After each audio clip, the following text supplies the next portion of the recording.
Good morning to all. Thank you very much for joining this webinar. I'm Deborah Rui, the coordinator of the Center for the Cooperation in the Mediterranean. In addition to providing elements to better understand the phenomenon of trafficking, its push factor and its evolution, the webinar will bring you as well some ideas on how to implement awareness raising activities. Now, I will give the floor to my colleague, Enrica Del Bianco, who will be the moderator of the session. Thank you, Deborah, and thank you, everyone. So greetings, welcome to this webinar. I'm really happy that you decided to give us your time and join this webinar on exploring the risks of human trafficking in a changing world. I am Enrica Del Bianco. I'm the migration officer at the Center for the Cooperation in the Mediterranean, and as Deborah said, I will be the moderator of this webinar.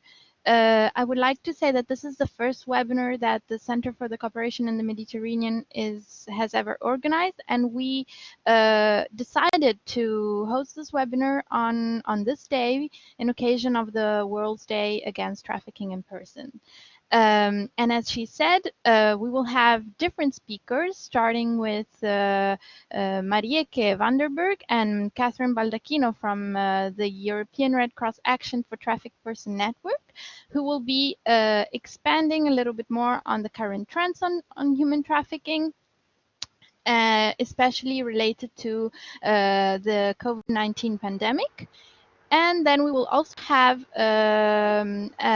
very wonderful interventions from two national societies, the Red Cross of Serbia and the Red Cross Society of Bosnia and Herzegovina. And so let's start straightforward, and let me give the floor to Marieke and to Catherine, please. Yes, good day, everyone. I would like to thank the organizers from CCM for inviting us to speak in today's webinar, marking the International Day Against Human Trafficking. My name is Marieke Vandenberg. I work for the Netherlands Red Cross, and I will be presenting today together with my colleague Catherine Baldacchino from British Red Cross. And both of us are co-chairs of the European Action for Trafficked Persons Network, together with Benedetta, who unfortunately couldn't be here today. And we will provide a brief introduction of our network, the ATN, and also explain how European national societies are working on human trafficking. And then we will continue to share some trends on human trafficking that we are witnessing in Europe, linking mostly to the impact of COVID-19 pandemic. So this map shows the scope of our European ATN network, which was launched in 2004. And has been in existence for over 16 years. We currently have around 24 national societies in our network, including the other speakers of today's webinar. Our aim is to contribute to the reduction of human trafficking and to improve the protection mechanisms for people who have been trafficked. And we do so by sharing information between the participants of our network, to share expertise. And we organize annual meetings. Unfortunately, this year's meeting could not continue due to COVID. But we do have a lot of webinars. We publish guidance documents together with the International Federation of the Red Cross. We develop training. We send out e-bulletins. And we advocate on behalf of our members on human trafficking in Europe. We also provide expert input into our movement colleagues who are also working on human trafficking. How do our participants in Europe work on human trafficking? We have different types of interventions that we see against human trafficking. And the first one is awareness raising and sensitizing local and migrant populations about the risks of human trafficking and how to stay safe. And activities include large-scale education programs, campaigns among frontline responders or the general public. And our colleague Jelena from Red Cross of Serbia will be speaking about this in the webinar later. A common problem is, as you may know, under-identification of victims. So to increase access to support for trafficked persons, we train our own Red Cross staff and volunteers who assist at-risk groups to recognize signs of human trafficking and to provide safe response. So together with the Federation, we developed the toolkit that you see to encourage Red Cross staff and volunteers to be able to do this. Many of our participants also provide direct assistance to victims of human trafficking. This could be emergency assistance, psychological support, casework support, running a shelter, and many other different types of interventions. And responses vary per country depending on the national context and the capacities of the Red Cross Society involved. Finally, our position on the ground, close to the at-risk groups and the potential victims, makes us as Red Cross national societies well placed to witness the impact of policies and the vulnerabilities that people are facing. So where possible, we also do advocacy to advocate for change. And as a humanitarian actor, we always stress that protection and the needs of the victims must be the starting point here. So in many countries in Europe, we see that there is a lack of effective access to justice, also a lack of access to adequate protection for victims. And we also advocate for more capacity building on human trafficking. We were asked today to present some trends on human trafficking in Europe. And of course, there's many trends that we could mention, including the increasing percentage of male victims of human trafficking being recognized, or the growing number of reports on other forms of human trafficking than sexual exploitation, such as labor exploitation. But today, we want to focus on the impact of COVID-19 on human trafficking and the trends that we see there. As you probably know, during and after crisis, many factors make people more at risk of trafficking. And the global COVID-19 pandemic is unfortunately no different. So recently, the IFRC published a fact sheet and a technical guidance document highlighting how COVID-19 impacts human trafficking on the ground. And these documents will be shared with you after this webinar. And as ATN, we're very happy with these documents, and we encourage you to read them if you're interested. So the documents explain how COVID-19 is increasing risks of human trafficking in three main ways. First of all, COVID-19 increased vulnerability to trafficking amongst individuals and communities. Then it also increased risks for people who are already in a situation of exploitation. And finally, it increased risks for people who are no longer in situations of trafficking and who are in need of support and assistance. And my colleague, Catherine, will continue to share some examples from Europe on how we see these different ways impacting, how the pandemic is impacting human trafficking. And I just wanted to mention that the document that I mentioned also provide guidance to national societies on how you can shape your response to help protect victims and at-risk groups in the context of COVID-19. And there are different adaptations possible according to the levels of response by different national societies. So we feel that this is relevant for national societies without any response at the moment to human trafficking, as well as for national societies who have very established responses. And now I hand the floor to my colleague, Catherine, to continue. Thank you. Great. Thank you, Marika, and good morning all. So I'm just going to very briefly speak about the three categories of concern that Marika has just mentioned.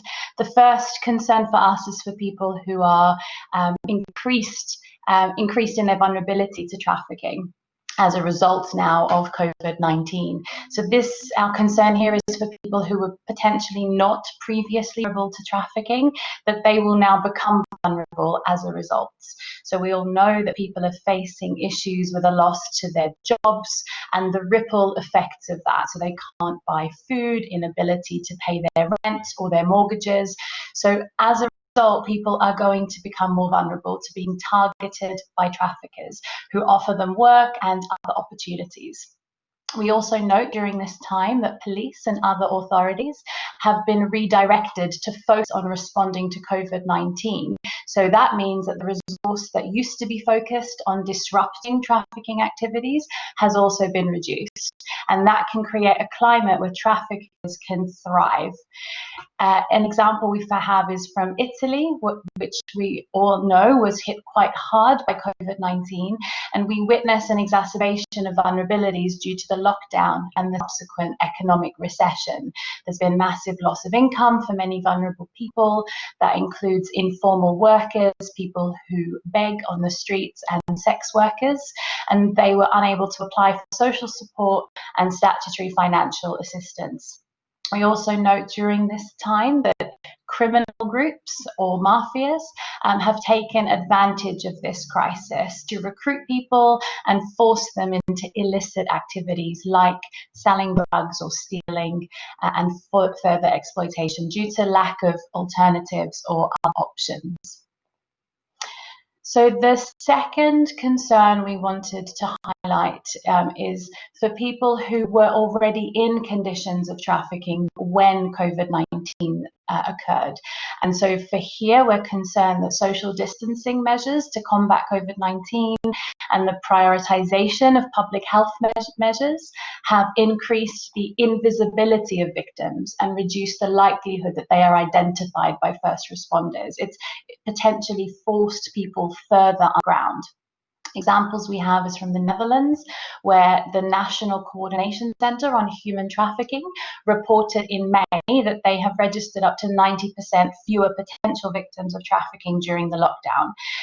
First responders have very limited opportunity to identify victims, and victims are less able to reach out for support or help. Children were not in school, sex work locations were not being checked, and so many support organizations that might encounter people who have been trafficked were either closed or limited in capacity, especially with many organizations now also working from home. Within this category, we're also concerned that people in exploitative situations run a greater risk of actually contracting COVID-19. And that's connected to their unsafe working conditions, overcrowded housing and transportation. And throughout Europe, we have multiple and quite severe outbreaks of COVID in places like slaughterhouses, factories, farms, and many other sectors that migrant workers show signs of exploitation. So in some ways, it's there could potentially be a positive as a result that these industries and these forms of exploitation are receiving a bit more visibility. The third and final category we're concerned about are people who have already left situations of trafficking.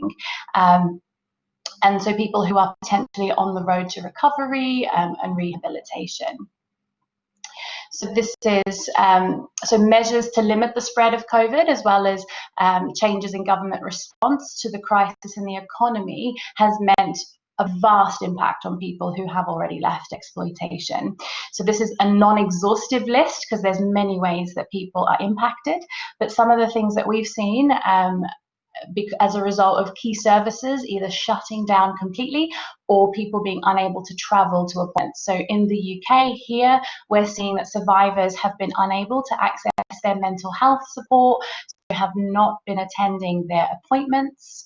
We also understand that digital poverty means that many services, if they have moved to online, still many survivors cannot access these services. And there's additional complexity when interpreters are also needed via online appointments.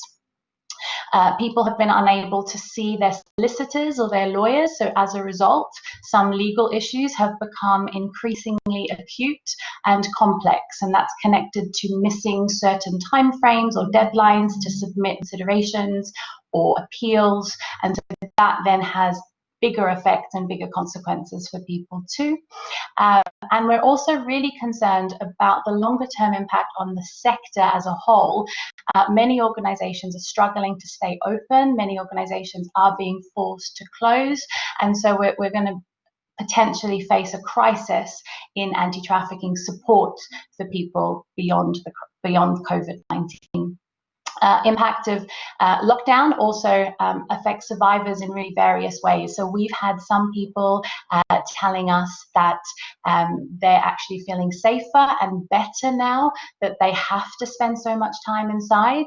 But then on the opposite side of that spectrum, we have other people who are comparing their lockdown experience to when they were held in conditions of trafficking. And many people saying it has triggered some of the trauma that they had previously experienced.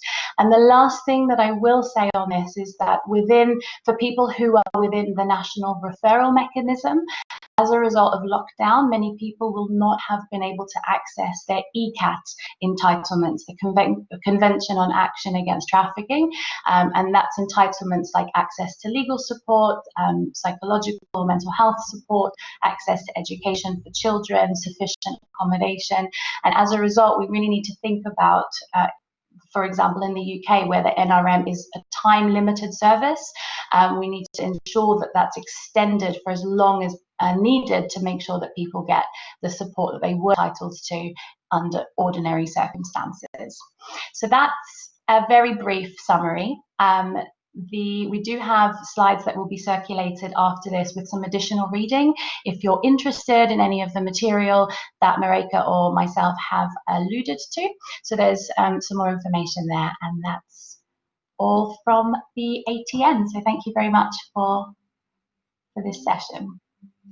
Thank you very much, Catherine, and thank you very much, Marieke, for this overview, which I believe it was really clear and really made us understand how increased are the risks of becoming victims of human trafficking for everyone, not only for those who are already victims, but also for, new potential victims who may not have, the tools to cope with all of the vulnerabilities they have to face.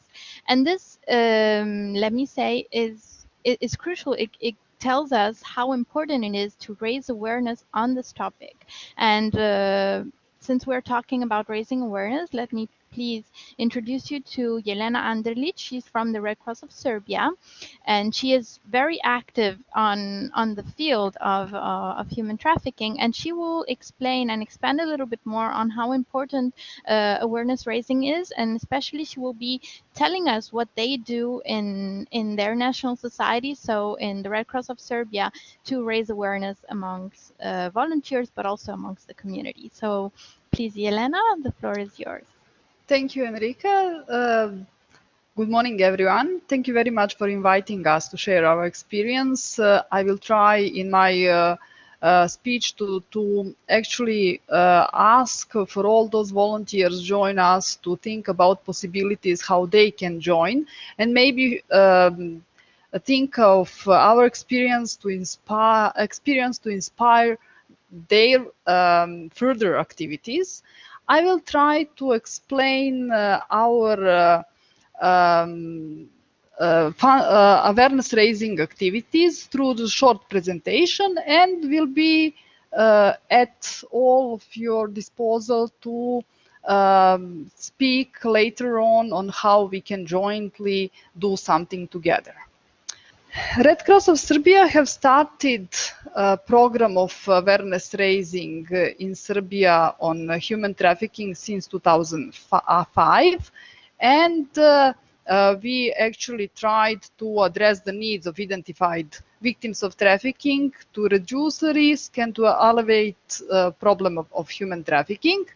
And we strongly wanted to include all our volunteers, all our young people who are most the volunteers of the Red Cross of Serbia. And we, from the very beginning, start education of young people, of all of our youth, but also further professionals, in order to make them ready to avoid the problem of human trafficking, but also to be ready to help and to support identified victims of human trafficking in their further work.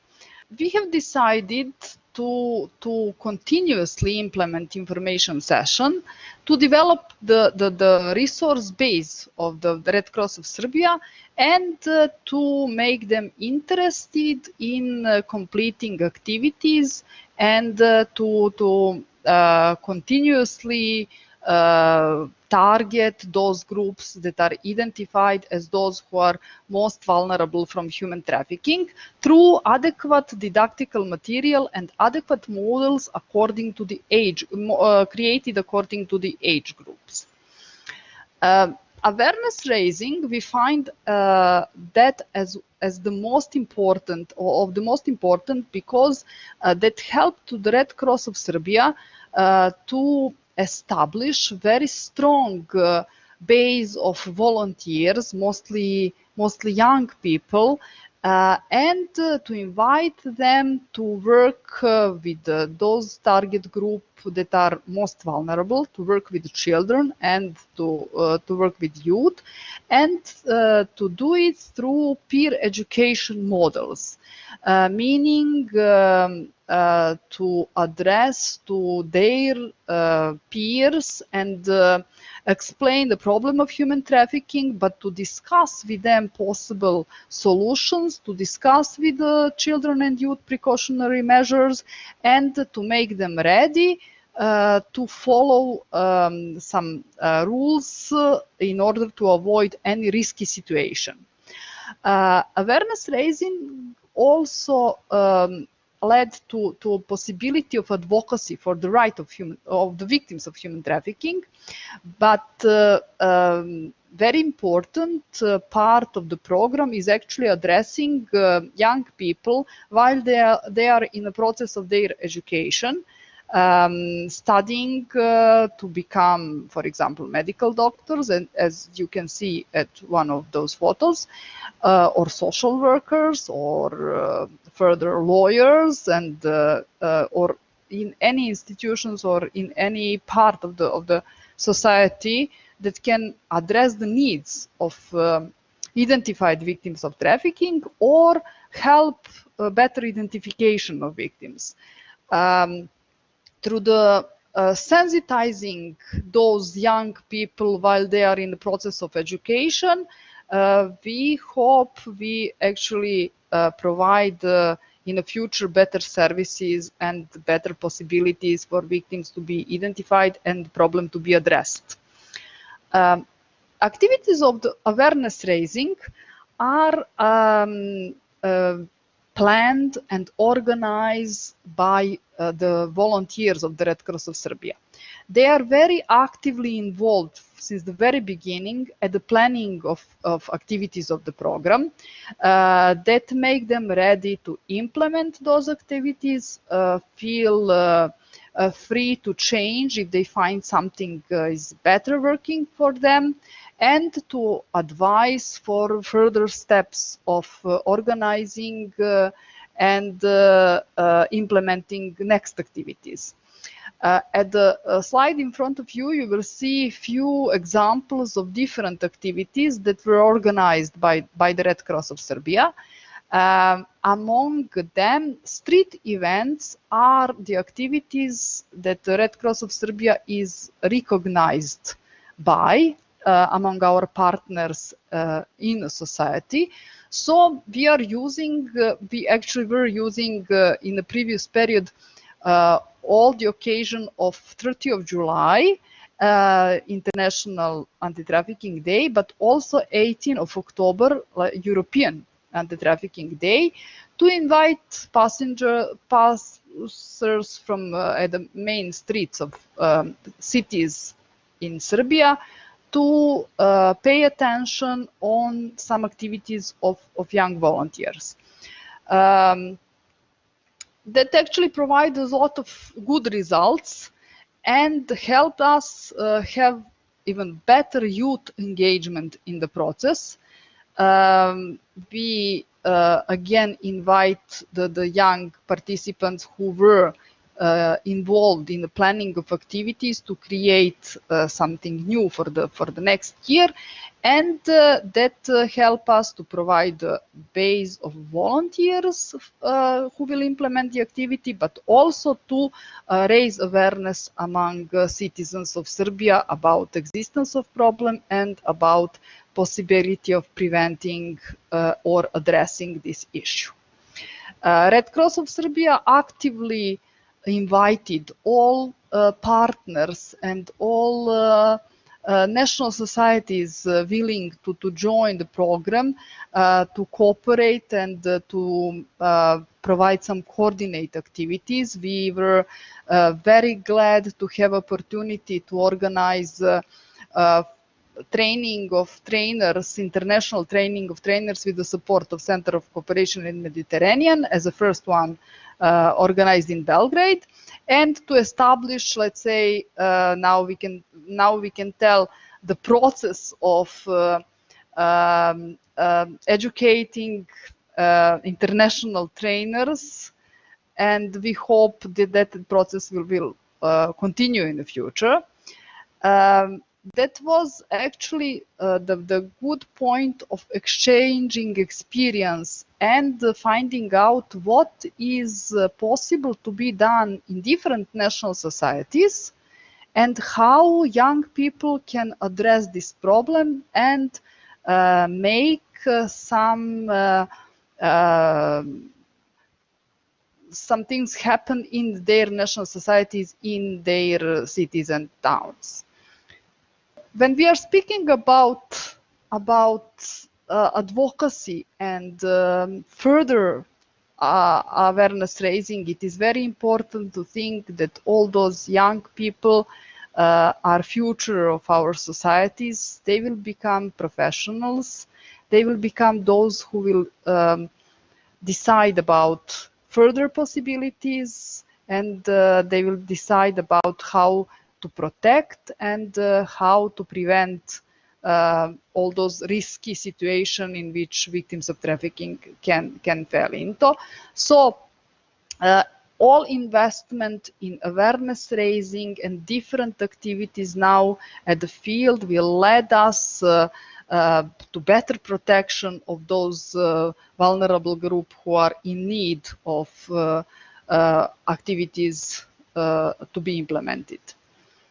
In this moment, we are actually facing a new challenge on how to use our already established and already proven method of peer education when the situation is challenged, and when the situation is different from those that we actually established and planned.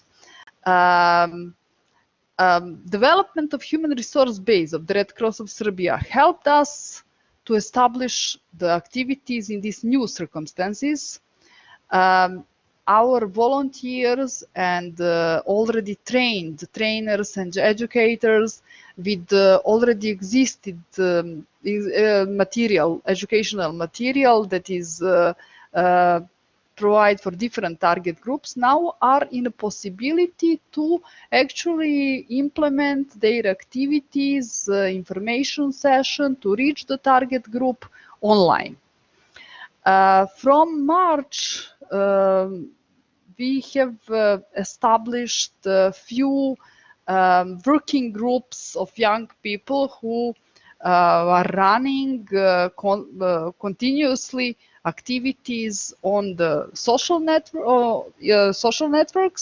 We are using Facebook, Instagram.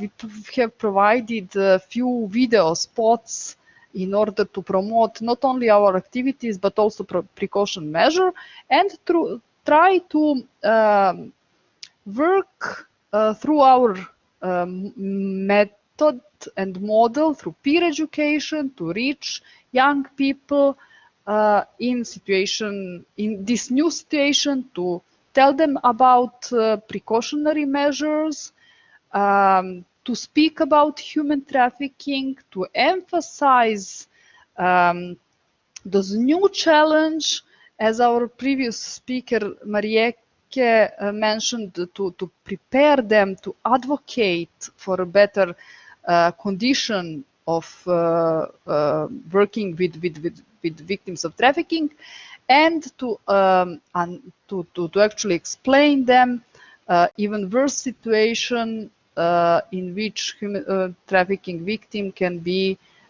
due to the COVID-19 crisis. This is something that we all can discuss further. You know, like all challenging situation can lead to some improving of different ways of running activities.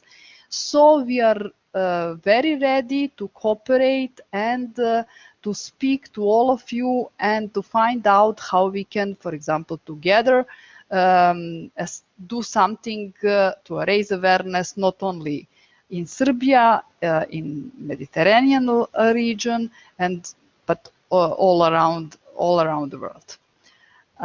Thank you very much for your attention. I will be at your disposal for all questions later on. Thank you very much, Yelena. So I hope you enjoyed this second part and Yelena's intervention, which really makes us understand how important it is to raise awareness, because it's a way in which you can really reduce the risks of human trafficking. And as we saw before with the intervention of the ATN, the risks are increasing. So the trends as well show that everything is increasing. And as also Yelena was saying, and as the title of this webinar says, the world is changing. So also there are new tools that are being used more and more often to find new victims, and this is all what is happening online. So I would like to take this opportunity to introduce you to Julia Matosevic from the Red Cross Society of Bosnia and Herzegovina, who is the focal point for the Human Trafficking Department in her national society, who will expand a little bit more on online safety and all of the risks connected to the online. So please, Julia, the floor is yours. Thank you. Greetings to everyone. My name is Julia Matosevic from the Red Cross Society of Bosnia and Herzegovina. Thank you, CCM, for the invitation. I am very pleased to talk to you about online safety today. Let us first say something about the importance of the internet and the internet in general. The internet has become a very important part of our daily lives. We use it for various purposes, private and professional. Private reasons most often involve entertainment and communication through social media. I also have to mention a very close and current phenomenon, the coronavirus pandemic. Employed people who are able to do most of their work online. The amount of our free time has increased. Due to epidemiological measures, our movements are limited, so we are forced to maintain our regular contacts via the internet, to maintain our mental health and to overcome the physical distance from our loved ones. We have also replaced our outdoor hobbies and activities with online alternatives, such as platforms for watching movies and series, online courses, and similar. However, the internet has many benefits that can easily turn into a threat. Its threats will easily and very quickly lead us to trafficking in human beings. What is actually the internet? The internet is a global network of billions of computers and other devices. It allows us access to a lot of information and communication with the whole world. Explaining how the internet works is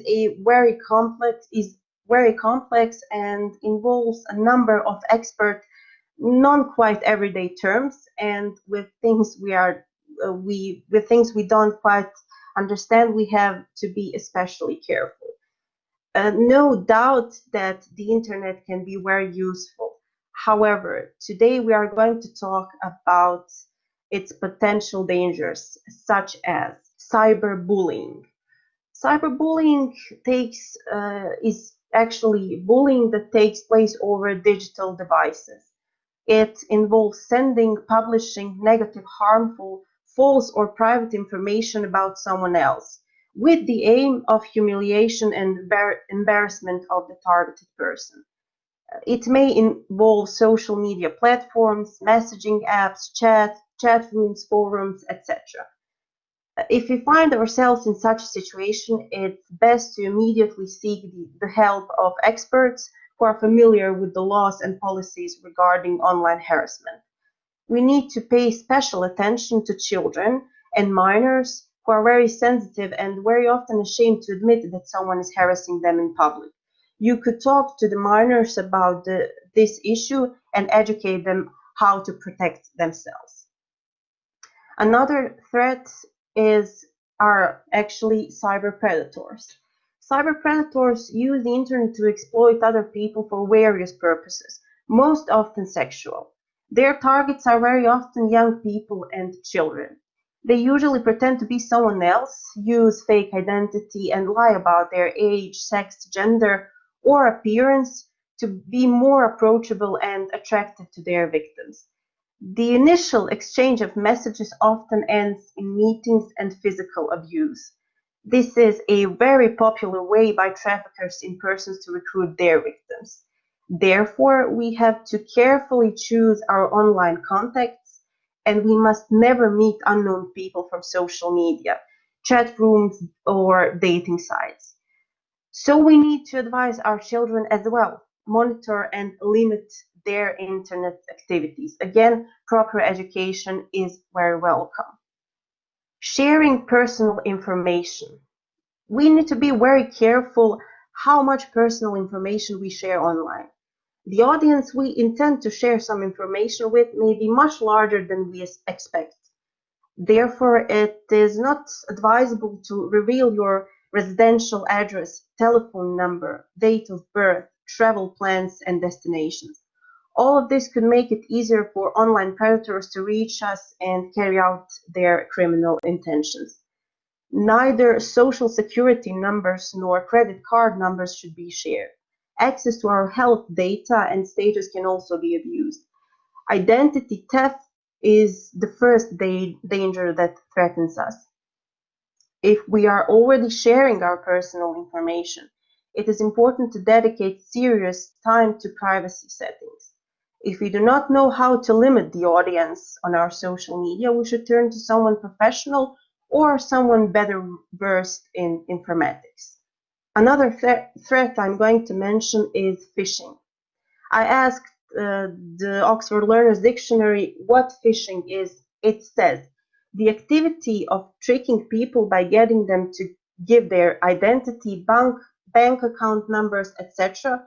over the internet or by email, and then using these to steal money from them. Do not open emails with gift cards, sweepstakes, and the like. Scammers often pretend to be some known senders in order to trick us into opening an email and thus giving them access to some personal information, and they will misuse it. Serious companies, for example, do not use free domains like Gmail, but have their own specialized ones. Malware. Malware is a term used to describe any type of malicious software that can harm our safety, regardless of how they work, how they are distributed, or what harm they do. A virus, for example, is a specific type of malware. Hackers use malware to get control and access to our accounts, passwords, private information, to delete files, or to completely disable someone's computer. It always pays to think before clicking on a link, downloading the files, and of course, use a quality antivirus app. Posts that can haunt us later in life. When we publish some content that stays online permanently, we don't think too much about our future jobs and employers, about our descendants, and lasting reputation. If we publish some explicit and inappropriate content, it can later cost us our careers and reputation. So it's good to weigh what we are going to publish and what to keep absolutely private, especially content concerning children, whose consent we do not have since they do not understand the complexity of the internet. All of these dangers can be linked to trafficking in human beings and make it easier for the trafficker to recruit their victims, especially those that reveal personal information to someone or something. However, I left two specific dangers for last: dating sites and job offers. Dating sites.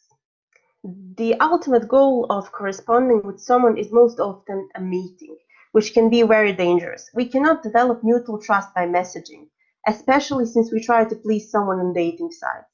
On the other hand, we cannot know who's on the other side of the computer. Do they introduce themselves by their personal name? Do they tell the truth about their age and even their intentions?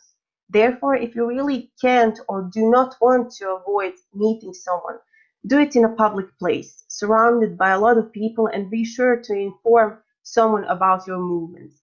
A meeting can be a kidnapping trap aimed at trafficking in humans. The last threat I'm going to mention are job offers. Online job offers can also be a trap, especially the ones that sound too good to be true. They offer ideal terms and salary and pop up everywhere on the internet.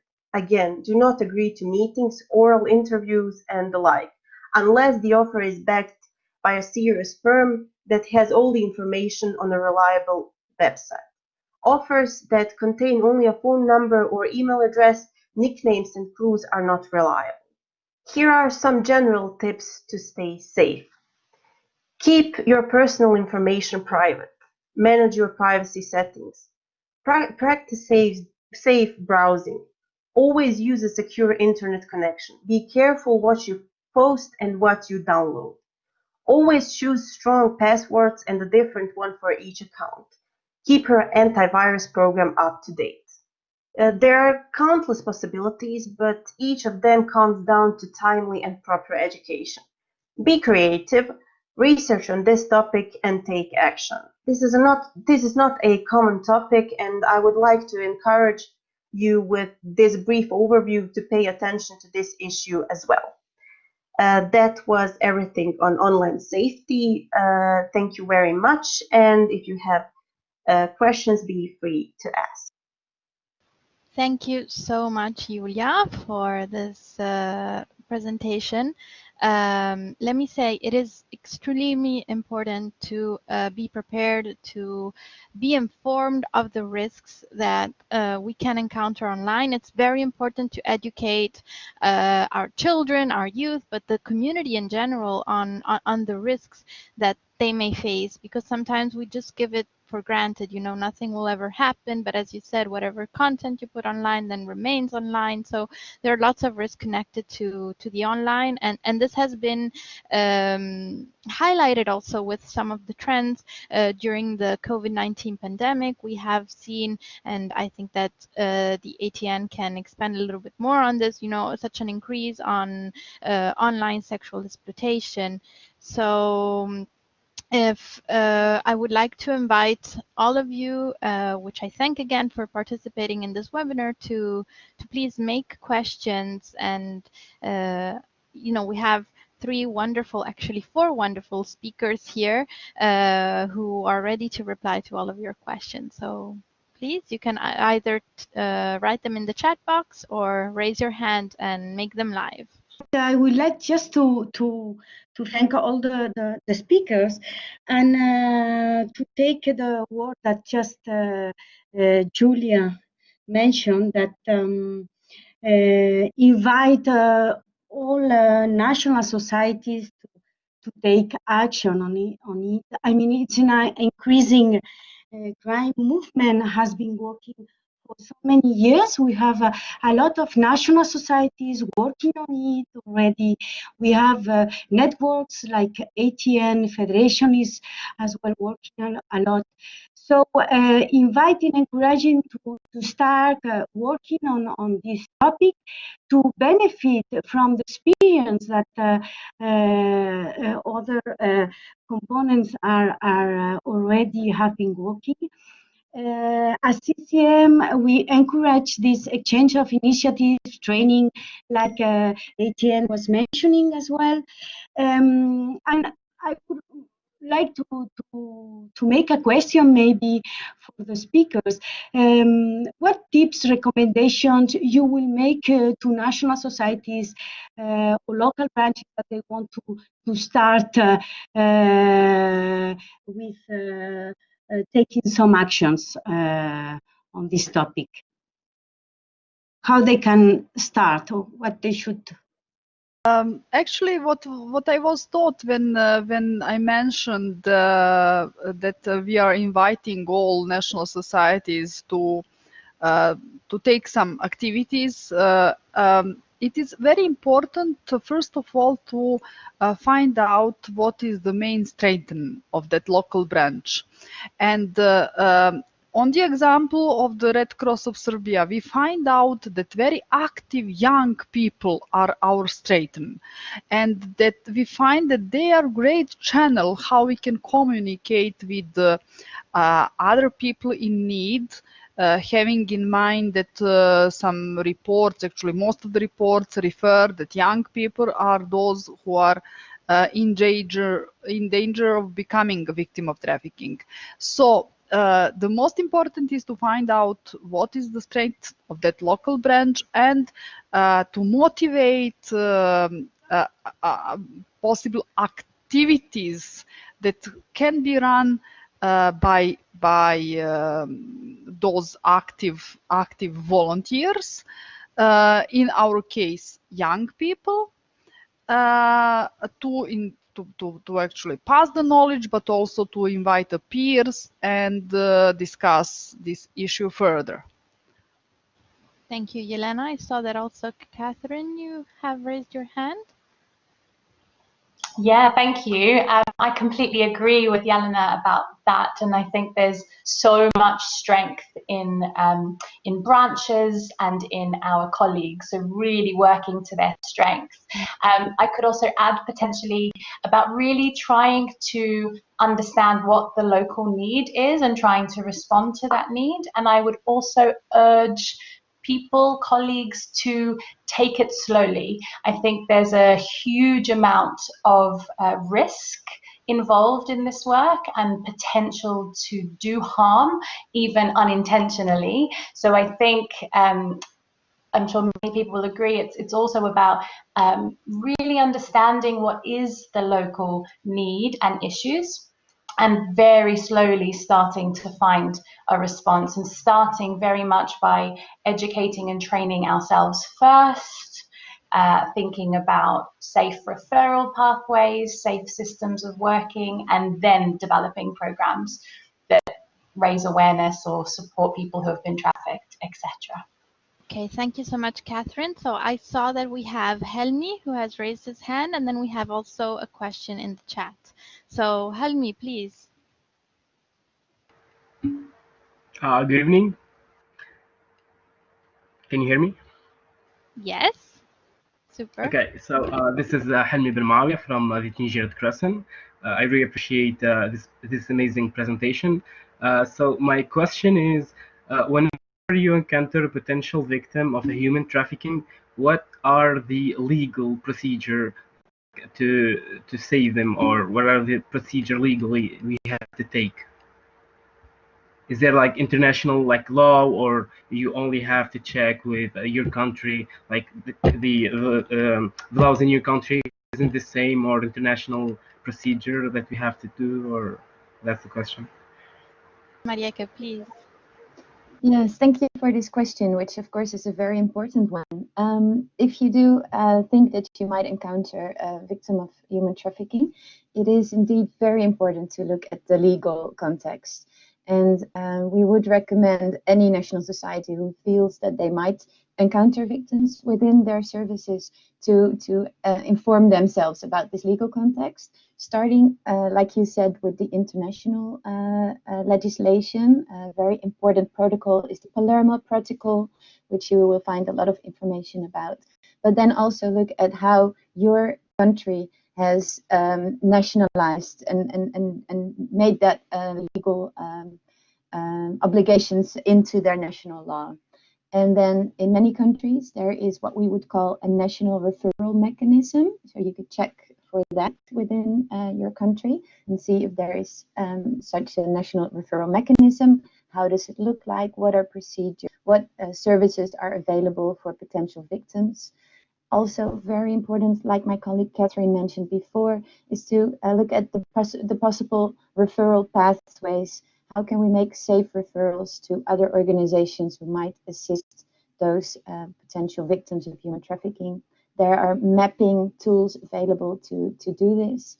But yes, it's very important to really be aware of the context and to do your research before you would start trying to either assist and respond or refer potential victims. So thank you very much for this question, and please feel free to reach out to us if you have more, if you would like more information about this. So thank you so much, Marieke, and thank you so much, Helmi, for the wonderful question. So we have another raised hand, but we also have 2 questions in the chat box, which I would put together into one. Let's start with the chat box so we don't leave it aside. We have, what should we consider when raising awareness with different target and age groups? And then are there guidelines or other relevant Red Cross or Red Crescent materials on how addressing messages to different groups according to their specificities? Yes, I can. From the very beginning of activities run by the Red Cross of Serbia, we actually try to find the best possible ways how to approach different target groups.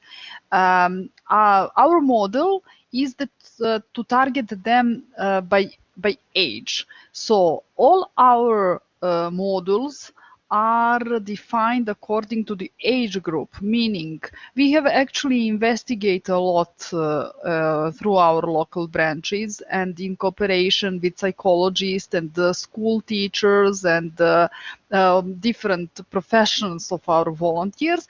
We actually find out that children in one age recognize the messages same, even if they are from different social groups. Of course, if it is necessary to emphasize some issues, we do it. But according to age group, we prepared all modules, all materials, and all messages to be passed to those groups. So how to stay safe when they are going from home to school, let's say, is one part of the activities.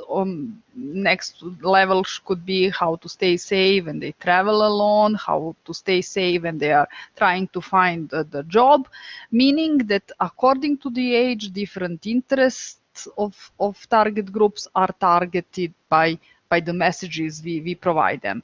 And of course, for all of them is very important to recognize the signs of human trafficking and to know that they should ask for the help and to whom to address. So, thank you very much, Yelena. Do Julia, Marieke, and Catherine, do you want to add something on this? Just to say, I added something in the chat that there's also messages that are targeted at migration or migrants, and messages targeted to people in transit or in destination countries as well. So there's some really good examples from some of our national societies that people could utilize as well. Yes, and there are also, if I may add on top of that, really interesting readings to do. So now we have a raised hand from Donato. Would you please like to make your question? Oh, yes. I hope you hear me. Okay. Yes, we do. Okay. Thank you very much. Very interesting all your discussion and section. I know because I follow the course of human trafficking, which I found very interesting. Sorry for my English because it's not my home language, but I try to be clear with my question. I have 2 questions. First, I want to know what the European government do for stopping this human trafficking, if they do something good or if it's not enough, because I believe at the moment there is not a single policy to stop this human trafficking. That's my opinion. Maybe it's wrong, maybe it's right, I don't know. That is the reason why I ask you this first question. The second question is regarding, maybe have nothing to do with the human trafficking, I'm not sure. Maybe part yes, part not. But is more even for Helmi from Tunisia. I want to know if you follow what's going on all these days on Italy with these how you call immigrants are coming illegally in Italy, which can be pushed by maybe some trafficking or maybe not. So I wanted to ask to help me what is his opinion regarding this flow of person coming from let's say the North Africa to the Italian coast. I know if I'm clear with the question. Okay. I'm just waiting your answer. Yes, okay, thank you. I don't know if Catherine or Marieke, would you like to reply to the first question that he made? Marika, do you want to start? Yes, thank you. I was looking to see who of us would respond first. Thank you for this question. Regarding your question about what are European governments do to stop human trafficking? Well, of course, this is a very broad question, which we could maybe speak about for about a day. I would like to draw attention to two legal documents that might be interesting. There is the European Convention Against Human Trafficking, which is a convention for that was ratified by states in the broader European region as part of the Council of Europe.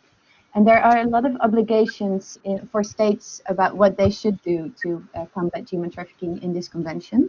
And then within the EU, there are also the EU trafficking directives, which also list many obligations for states to counter human trafficking, both about protecting victims of human trafficking and giving assistance, and also about preventing human trafficking, and also about reducing impunity for human traffickers. So this is the legal context, but of course in practice still very much remains to be done. So as part of our network, through the Red Cross EU office, we also try to raise attention to the gaps that are still remaining.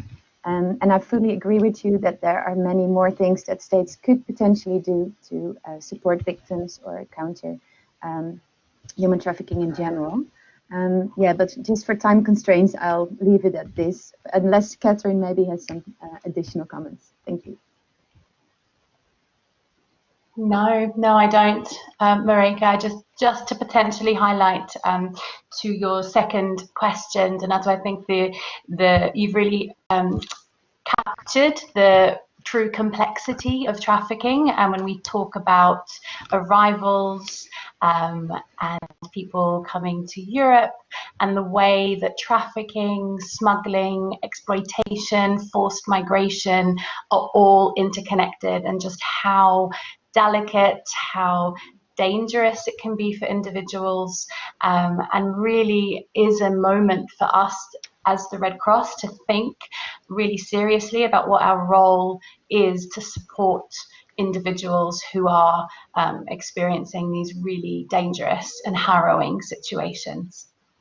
Thank you for the question, and thank you for the replies. I really would like to add on what Catherine just said. I really do agree with what you just said on the importance that we have in carrying out and trying to reduce the vulnerabilities and give a better support to the people in need. I also saw a really interesting question from Beatrice in the chat, who says, thank you for this interesting webinar. Sorry, can you suggest some tips to raise awareness, interest, and engagement within the local Red Cross groups?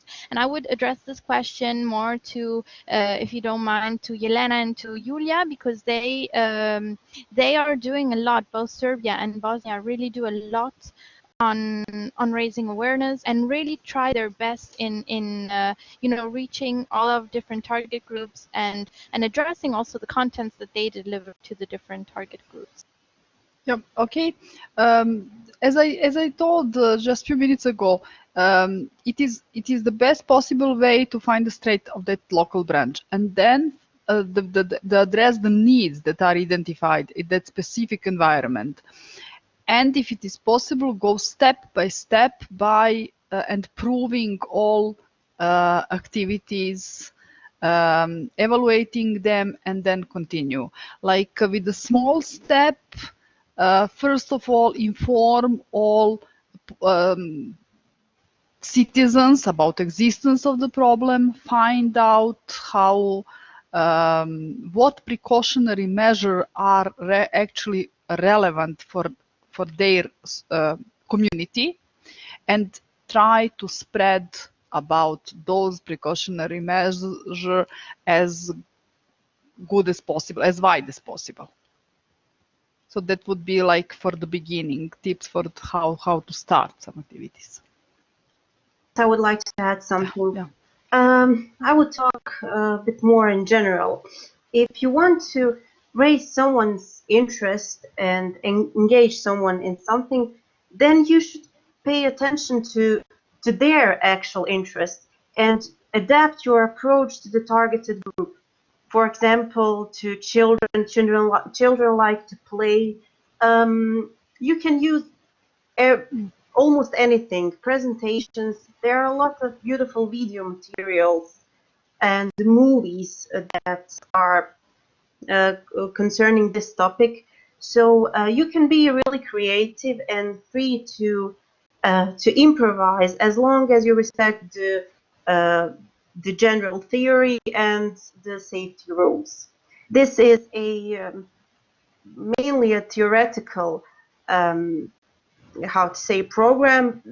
That's why you have to be creative and you have to adapt it to your targeted group, because there's a lot to say, and not everyone is ready to listen to you as much as you have to say about that topic. That's why you have to adapt it to your audience. Thank you so much, Helena. Thank you so much, Julia. And yes, it's very important on how you adapt the contents. And now we're seeing this, with remote working, how we have to readapt to the online, but also, to the different ages and target groups, and to the messages that we as Red Cross and Red Crescent deliver to each person, and to the different according to their different ages and vulnerabilities and so on. So obviously, what I say, and the language that I use with children is different from the one that I use with the general public or with migrants, for instance. So if there isn't any questions, or if Deborah, Julia, Yelena, Catherine, and Marieke want to add something else? Okay, thank you very much. It was very interesting. And just to add to what you were saying, and how to take some steps, or how to start engaging with this topic. For those who have been enrolled in the course, we say so many times, but we like to just to remind that we have to stick our principles, and this is, we have to train our volunteers to know, to better understand the protection, gender, and inclusion approach, and as well what Marieka or Katrin, sorry, I don't remember, were mentioning about the principle of do no harm, and the survival center approach, making sure that dignity, access, and the rights of the people that we are working with are respected. So and ensure. So from my side, just to really thank all the moderators and the participants, that we are really very glad to have you here. Yes, and if I may just add something, this evening ATN will be also in another webinar,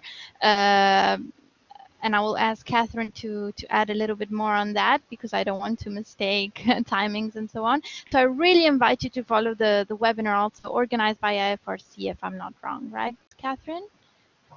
Yes, that's right. Thanks for remembering to include it. So it's going to be at noon Geneva time, so noon Central Eastern time, Central European time, sorry. And it's a red talk organized by the IFRC. If you follow the IFRC on their social media platforms, Twitter, Facebook, etc., there will be a live stream at noon. So I encourage you all to follow that as well. Please let me say thank you to all. Thank you to the speakers. Thank you to you participants, because you really, made this webinar so great. Your questions were super amazing, and we really appreciate the time that you have dedicated to us. If you have any questions that you would like to address to us, you can always write to us. You can always write to the ATN network. You can always write to Yelena and Julia from the Serbia and the Bosnian Red Cross. I guess this is it. I want to thank you once again for attending to this webinar. I hope you enjoyed, and I hope that we can, have a chance to meet each other again, maybe in other events that the CCM will be organizing, and hopefully in person.